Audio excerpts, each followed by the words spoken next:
No one is exempt from life's hardships, disappointments, and heartaches.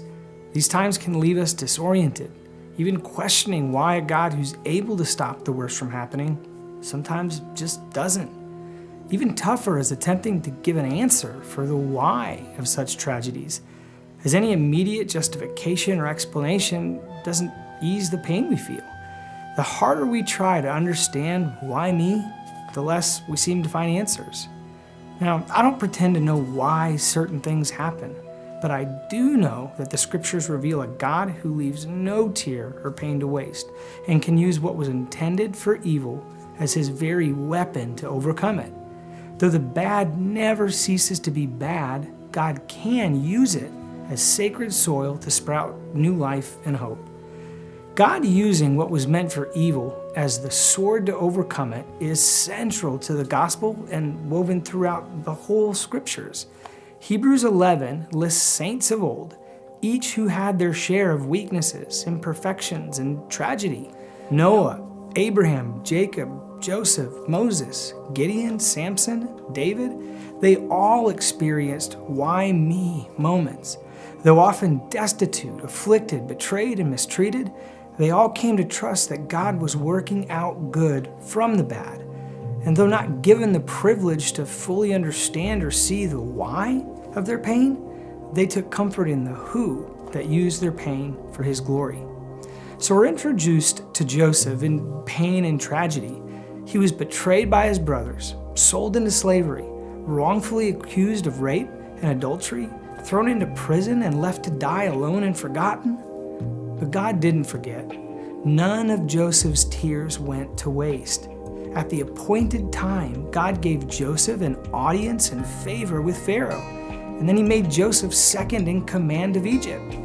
The evil meant to destroy Joseph was the very vehicle God used to spare the Egyptians from famine and death. And this in turn saved the family of Israel from extinction, thereby preserving the bloodline of the coming Messiah. And that brought salvation and life to the entire world. Though Joseph could have never known this from his lonely jail cell, God used him to bless every person from his day forward. Then we have Samson, who seemed invincible, but was made weak by pride and lust. Delilah, his wife, working on behalf of his enemy, agreed to find and exploit the source of Samson's strength in exchange for silver. Samson was wore thin by Delilah's perpetual questions, and he finally reveals that his strength lied in his Nazarene heritage and vows, one of which prohibited him from ever cutting his hair. Delilah, making good on her deal with the enemy, lopped off his hair, leaving Samson powerless. Now he was delivered into the hands of a gloating enemy and paraded through the temple of the pagan god Dagon to be publicly killed and sacrificed. The bad had turned to worse. But in Samson's weakness, he cried out to the Lord and said, "Strengthen me this once, O God, that I may take vengeance on my enemy and die with them." God answered in power, as Samson's arms were bound and outstretched to the pillars of the enemy's temple. He toppled the pillars over, as well as the entire temple, crushing both the enemy and himself. Turning the enemy's temple of worship into the weapon of their demise, Samson was more victorious through his death than he ever was in life. So the scriptures are full of God using the worst to bring the best. And as the writer of Hebrews says, time would fail us to speak of them all. But most importantly, these stories are all pictures of our text today, the greatest display of God's ability to use what was meant for evil to bring about good.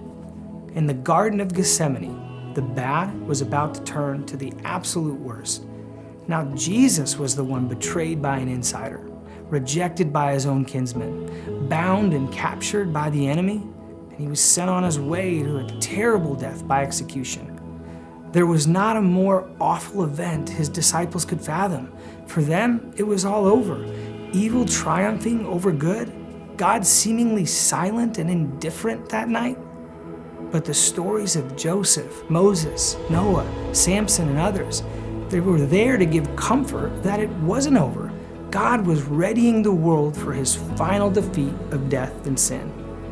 Though God may have been silent that night in prayer, he now roared in heavenly power. Unlike those before him, Jesus fearlessly submits himself to the enemy. With fire in his eyes and obedience to God's will in his heart, Jesus reveals to them the source of his power. When asked if he was Jesus of Nazareth, the one they came for, he says, "I am, ego imani," the same I am that met Moses in the wilderness. And at this divine response, the detachment of troops fell on their backs as the enemy was unable to stand in its power. In just a few hours, the most powerful hero would be made weak. Hanging with arms outstretched on the cross, the enemy was convinced Jesus' crucifixion was the end of it, the place where evil conquered good once and for all. But the cross was God's plan from the foundations of the world. Through Jesus' death, eternal life was made available to the entire world. And using what seemed to be the worst event in history, God turned death and the grave into a symbol of hope. And if God can bring forth the best news the world has ever known by experiencing the worst evil and pain ever known, there's nothing outside of his redemption and love. Though we may not know the why in our worst of times, we can trust the who in any situation, and that God can and will somehow use it for his glory.